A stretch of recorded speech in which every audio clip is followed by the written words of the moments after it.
नमस्कार। हम गीता चौबे गुंज, रांची झारखंड से। आज हम कोरोना बचाव संदेश के रूप में अपन स्वरचित गीत लेके आइल बनी। सुनी जा, अच्छा लगे तो लाइक भी करी जा। आई सुनाओते।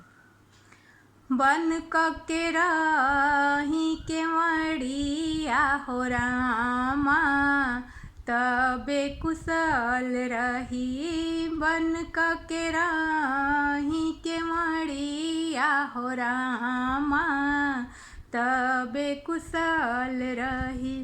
4 फीट के रखी फरकिया हो रामा, तबे कुशल रही। 4 फीट के रखी फरकिया हो रामा, तबे कुशल रही। कर ले गुहार देश से देश के प्रधानमंत्री, कर ले गुहार सबसे देश के प्रधानमंत्री। सुन ले हु सबे के हु जनता संतरी, सुन ले हु सबे के हु जनता संतरी। चल सब मान ली बतिया हो रामा, तबे कुशल बा। चली सब मान ली बतिया हो रामा, तबे कुशल बा। बन के रही के मड़िया हो रामा, तबे कुशल बा।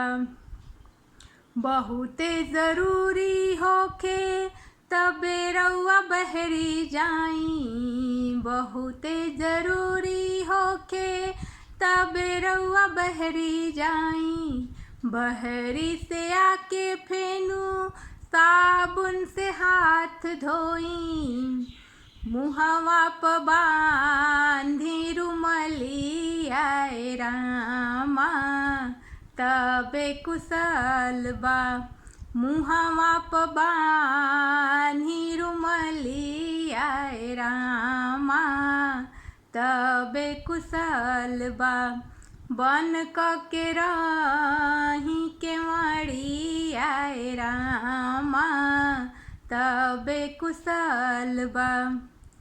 चाहे केहू मीठ होखे, चाहे केहू तीत होखे, चाहे केहू मीठ होखे, चाहे केहू तीत होखे। फरके से हाथ जोड़ी चाहे कोनो हित होखे, फरके से हाथ जोड़ी चाहे कोनो हित होखे। बाँची जाई राउर जिनगिया हो रामा, तबे कुशल रही। बाँची जाई राउर जिनगिया हो रामा, तबे कुशल रही। बन के रही के मड़िया हो रामा, तबे कुशल रही।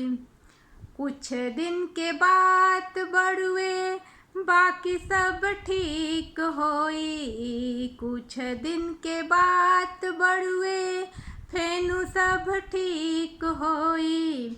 टूटी जइहे लॉकडाउन सब कुछ नीक होई, टूटी जइहे लॉकडाउन सब कुछ नीक होई।